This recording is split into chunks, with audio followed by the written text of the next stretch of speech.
إن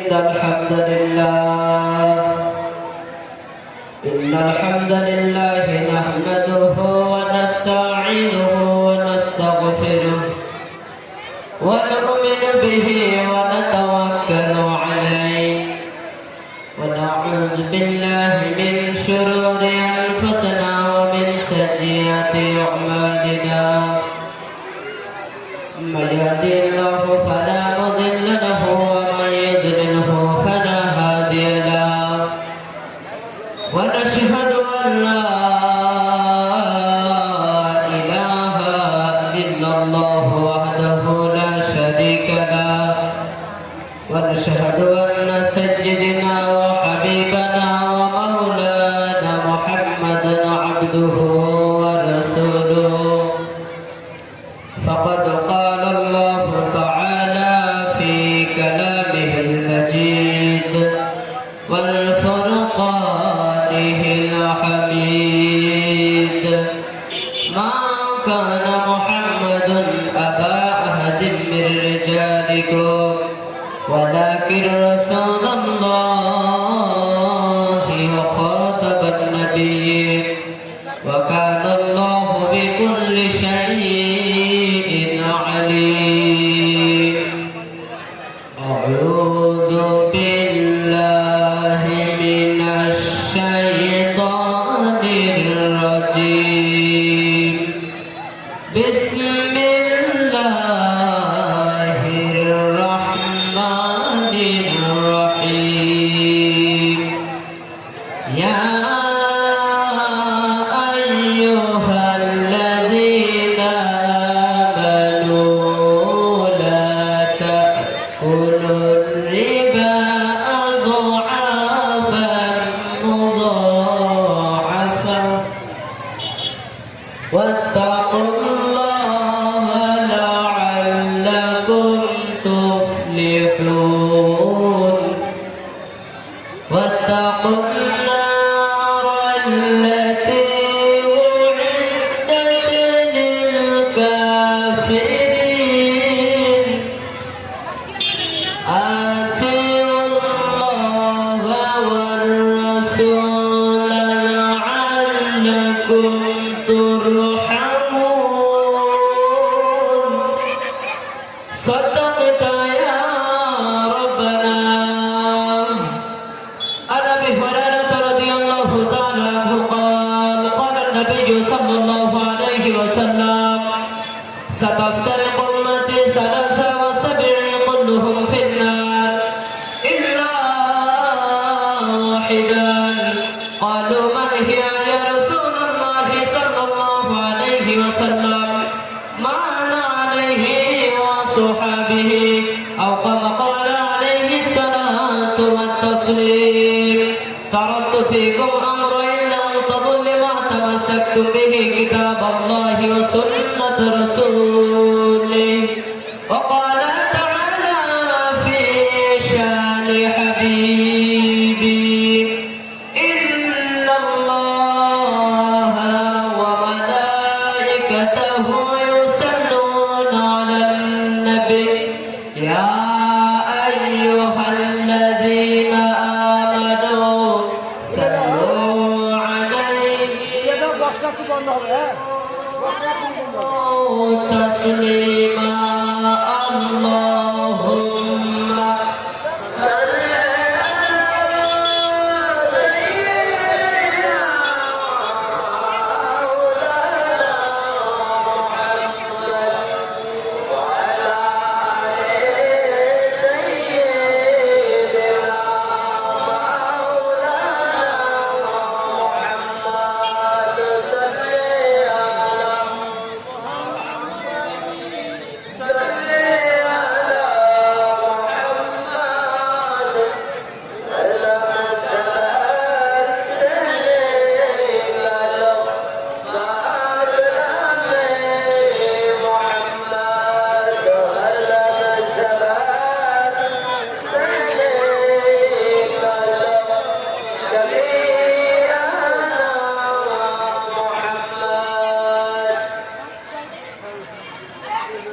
আলহামদুলিল্লাহ সমস্ত প্রশংসা সে মহান রব্বুল ইজ্জতের জালালের জন্য যে আল্লাহ পাক রব্বুল আলামিন আমাদেরকে অনেক জায়গা থেকে অনেক ফিতনা থেকে নিয়ে আমাদেরকে একটি কোরআনের মজলিসে বসার তৌফিক দান করেছেন। এই জন্য সকলে উচ্চ আওয়াজে বলি আলহামদুলিল্লাহ। আরো জোরে বলুন আলহামদুলিল্লাহ। তারপরে আপনার নবী আমার নবী তমামুল কায়নাতের নবী আকায়ে নামদার তাজদার মদিনা দলাল নবীনা মুহাম্মদ মুস্তাফা সাল্লাল্লাহু আলাইহি ওয়াসাল্লাম তেনার প্রতি দরুদ ও সালাম ও শান্তি দ্বারা বর্ষিত হোক। সকলে বলুন আল্লাহুম্মা আমিন। আল্লাহ পাক রব্বুল ইজ্জত এই মানুষকে এত সম্মানিত করে এত গঠন করে আল্লাহ পাক মানুষকে বানালেন, দুনিয়ার জমিনে পাঠিয়েছেন। আল্লাহ পাক মানুষকে গঠন করেছেন, কিন্তু এই আদম সন্তানের সম্মানকে আল্লাহ পাক বাড়িয়ে দিয়েছেন বেশি। আল্লাহ পাক রব্বুল আলামিন বলেন, এই দুনিয়ার জমিনে মানুষ আমি আল্লাহ পাক মানুষকে শুধুমাত্র আমার ইবাদত বন্দেগী করার জন্য পাঠিয়েছি। আল্লাহ পাক রব্বুল আলামিন বলেন যে মানুষ এবং জিনকে শুধুমাত্রই আল্লাহ পাকের ইবাদত বন্দেগী করার জন্য দুনিয়ার জমিনে পাঠিয়েছে। তাহলে আপনাকে এখান থেকে বুঝতে হবে আল্লাহ পাক আপনাকে কোনো উদ্দেশ্য করে পাঠান নাই। এক নম্বর উদ্দেশ্য আল্লাহ পাকের ইবাদত করবেন, আল্লাহ পাকের দুনিয়ার জমিনে সন্তুষ্ট করে যাবে, এটাই আপনার কাজ। আর আল্লাহ পাককে যদি সন্তুষ্ট করতে পারেন, নেক আমল করতে পারেন, আল্লাহ পাক তো আপনাকে দুইটা রাস্তা দিয়েছে।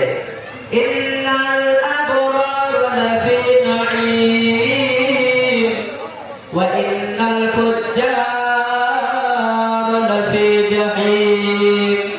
নেক আমল ওয়ালা জান্নাতে যাবে, গুনাহগার তারা জাহান্নামে যাবে।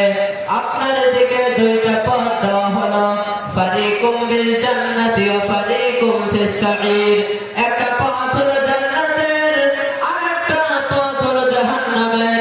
আপনাকে স্বাধীনতা দেওয়া হয়েছে, একদিকে আপনার মন্দিরের দরজা খোলা, আরেকদিকে মসজিদের দরজা খোলা।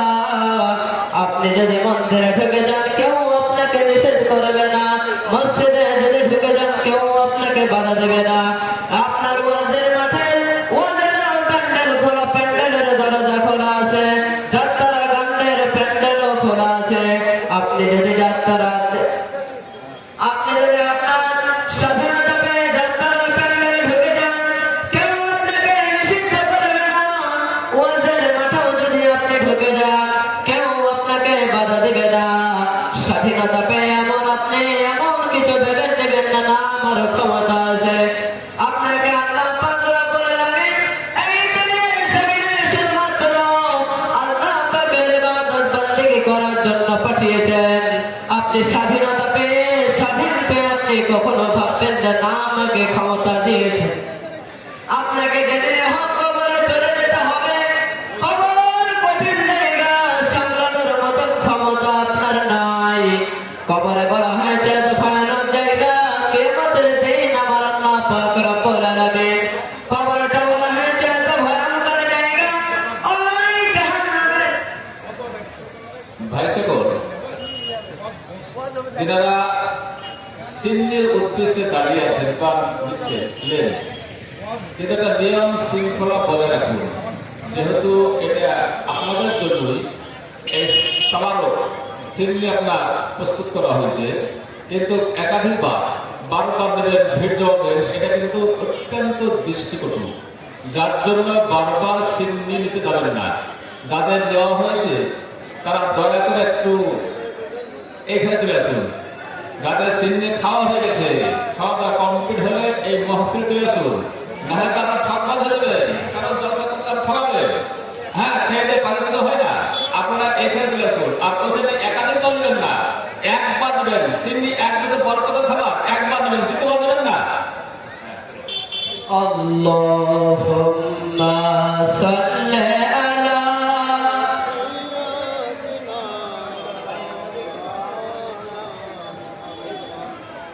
ওয়া আলা আলি সাইয়্যিদিনা মাওলানা সাল্লি আলা মুহাম্মাদিন সাল্লি আলা মুহাম্মাদ हर दम ज़बान से निकलो पाक नामे मोहम्मद हर दम ज़बान से निकलो शफीआना मोहम्मद। যে সমস্ত যুবক ভাইরা এদিক ওদিক ঘোরাফেরা করছেন, তাদের কাছে অনুরোধ করবো এদিক ওদিক ঘোরাফেরা না করে একটু মাহফিলে বসার চেষ্টা করবে। যে সমস্ত যুবক ভাইরা অনেক যুবকদেরকে দেখছে এদিক ওদিকে দৌড়াদৌড়ি করছ, অনুরোধ রাখবো এসে মাহফিলে এসে বসার জন্য। কেন আল্লাহ পাক রব্বুল আলামিন জানিয়েছেন, তার হাবিব বলেন যে কেউ যদি কোরআনের জন্য রাত্রে 1 ঘন্টা ব্যয় করে 500 রাকাত নফল নামাজের সওয়াব তার আমলনামায় দেওয়া হবে। ওই জন্য বলবো কেউ নেকি থেকে বঞ্চিত হবে না। যে যেখানে আছে একটু চেষ্টা করব ওয়াজের ব্যান্ডের বসার, কিছু এখান থেকে শিক্ষা নিয়ে যাওয়ার চেষ্টা করবো ইনশাআল্লাহ। আল্লাহ পাক রব্বুল আলামিন বলেন, এরা দুনিয়ার উম্মতের দল, তোদেরকে বলে যে শুনে নাও, এই দুনিয়ার জমিনে তোমরা শুনে নাও, তোমরা স্বাধীন পেয়ে যেন তোমরা বাহাদুরি করিও না। তোমার বাহাদুরি টিকবে না, দুনিয়ার জমিনে অনেক ক্ষমতাওয়ালার বাহাদুরি টিকে নাই। ফেরাউনের মতো এত ক্ষমতা নাই, এত ক্ষমতার জোরে মানুষকে আপনার হাজার হাজার লক্ষ লক্ষ মানুষকে হত্যা করার পর তার বাহাদুরি টিকে নাই। আল্লাহ তাআলা শেষ পর্যন্ত তাকে কাদায় চৌড়ে মেরেছে। নমরুদের মতো এত পাওয়ারফুল ক্ষমতাওয়ালা তাও টিকতে পারে নাই। যে নমরুদ বলতো আমি খোদা, আমি সমস্ত কিছুর মাঝে, এই ঘোষণা দিয়েছিলেন হযরত ইব্রাহিম খলিলুল্লাহ। ওই সময়তে তখন আপনার বলেছিল তুমি তো খোদা, তুমি কি পারো? বলে তোমার খোদা কি পারে? বলে আমার খোদা হায়াত এবং মাউত দেওয়ার মালিক। এটাকে আপনার নমরুদরা বলেছিল তোমার আল্লাহ যেমন হায়াত এবং মাউত দিতে পারে, আমি নমরুদ হায়াত এবং মাউত দিতে পারি। জোরে বলুন নাউজুবিল্লাহ। যখন আপনার এই কথা যখন বলা হলো, নমরুদ আপনার তখন দেখলেন একজন ব্যক্তিকে এসে আপনার ছুরি দিয়ে মেরে দিলেন, আর একজনকে ছুরি মারতে গিয়েও আর মারলেন না। বলে দেখা যাবে এটাকে হায়াত দিল, এটাকে মাউত। তাহলে আপনার এখান থেকে ভেজাল আছে অবশ্যই। তখন বললেন ঠিক আছে, এখানে হেরে গেলাম।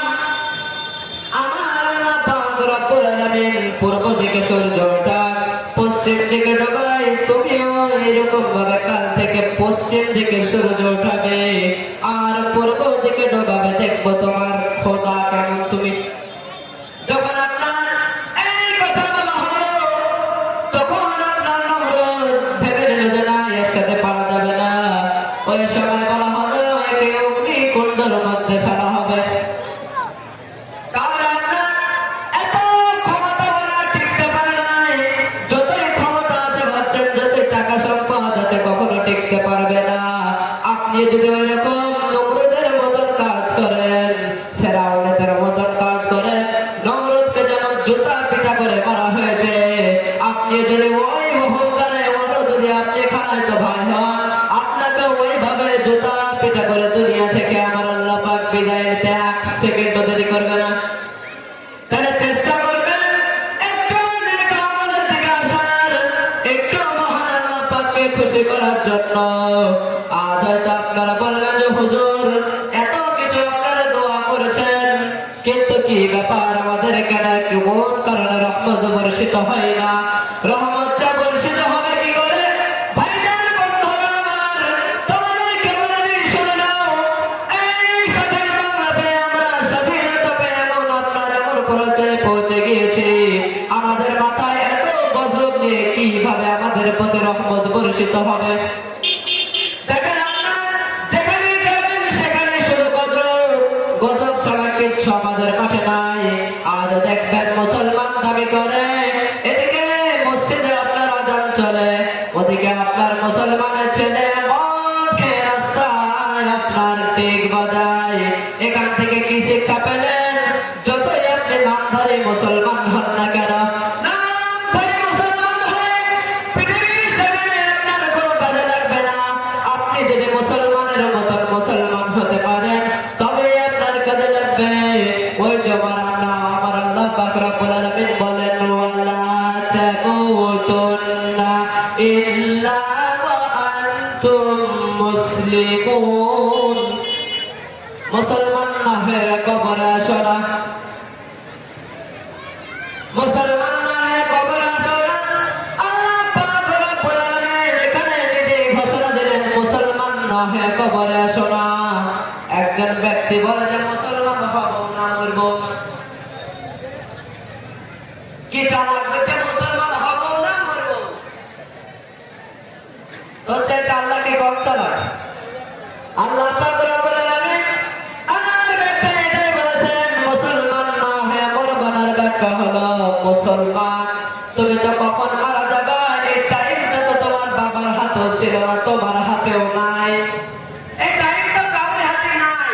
আমি তো বলতে পারবো না আমার বংশে মরণ পাওয়া যাবে, কেউ তো জানে না যে কোন সময় তার মরণ হবে, কেউ বলতে পারবে না। ওই কারণে এখানে বলতে ওয়ালা তামুতুন্না ইল্লা ওয়া আনতুম মুসলিমুন, মুসলমান না হয়ে কবর আসো না। এখানে এটাই বলতে চাইছে যে মুসলমান না হয়ে কবর আসবা না, তার মানেটা হলো যে মুসলমান হতে দেরি হল। এই মতে শুনলেও তোমাকে মুসলমান হতে। আজ আমরা মুসলমান কেমন? মুসলমান আমরা সঠিকভাবে হতে পারে নাই। আজ দেখেন বর্তমান পরিস্থিতি আল্লাহর উপরে ভরসা কেটে গেছে। 1 নাম্বার, আমরা শিরক এবং বেদাতের উপরে লিপ্ত হয়েছে। আল্লাহ পাকের প্রতি আমাদের ভরসাটা চলে গিয়েছে। আজ আমাদের ভরসা যে কখন কোথায় আমাদেরকে চলে যেতে হবে, এইরকম আমাদের নাই না। আপনার ভরসা থাকবে আল্লাহর প্রতি। আল্লাহ পাক এখানে নিজে ঘোষণা দিয়েছেন যে যারা আমি আল্লাহ পাককে ভয় করে তাদের কোনো টেনশন নাই। ইন্নাল্লাযীনা ক্বালু রাব্বুনা আল্লাহু সুম্মা ইসতাকামু ফালা খাউফুন আলাইহিম ওয়া লা হুম ইয়াহজানুন। আল্লাহ পাক রব্বুল আলামিন বলেন যে যারা ঈমানদার তোমরা শুনে নাও, তোমাদের কোনো ভয় নাই। পৃথিবীর জমিনে তোমরা থাকবে, আল্লাহ পাকের ইবাদত বান্দেগি করবে, আমি আল্লাহ পাক তোমাদেরকে ঠিক হেফাজতে রাখবে। তাহলে এত সুন্দর আমার আল্লাহ পাক আপনাকে, এত সুন্দর ভাবে আমার আল্লাহ আপনাকে বানালেন দুনিয়ার জমিনে, কিন্তু আপনি কেন আমার আল্লাহ আপনাদের ইবাদত বান্দেগি করতে চান না? আজ দেখেন আমি এখানে একটা কথা বলি, আজ আমরা ইবাদত করি, এক একজন এক এক রকমের ইবাদত। এখান থেকে একটা শিক্ষা, আজ আমরা দেখেন এত আপনার ভেদাভেদ করার কোনো প্রয়োজন নাই, এত আপনার কোনো ভেদাভেদ করার প্রয়োজন নাই। উনিও বিশ্বনবীর উম্মত, আমিও বিশ্বনবীর উম্মত। উনি যখন মারা যাবে ওর কাফন হবে সাদা, আমি যখন মারা যাবো আমার কাফন হবে সাদা। উনি যখন আপনার ওনাকে কবরে প্রশ্ন করা হবে 3টা, আমাকেও কবরে প্রশ্ন করা হবে 3টা। এই নিয়ে কোনো ভেদাভেদ নাই। আজ আমরা যত ভেদাভেদ করি সবাই মুসলমান, দাড়ি টুপি, বড় জামা ছোট জামা, কার আমরা দাড়ি বড় ছোট টুপি উঠে লম্বা, এই ভেদাভেদ আপনাদেরকে সতর্ক করে যাব এইরকম জিনিস নিয়ে কোনো ভেদাভেদ করার কোনো প্রয়োজন নাই একটাই খেয়াল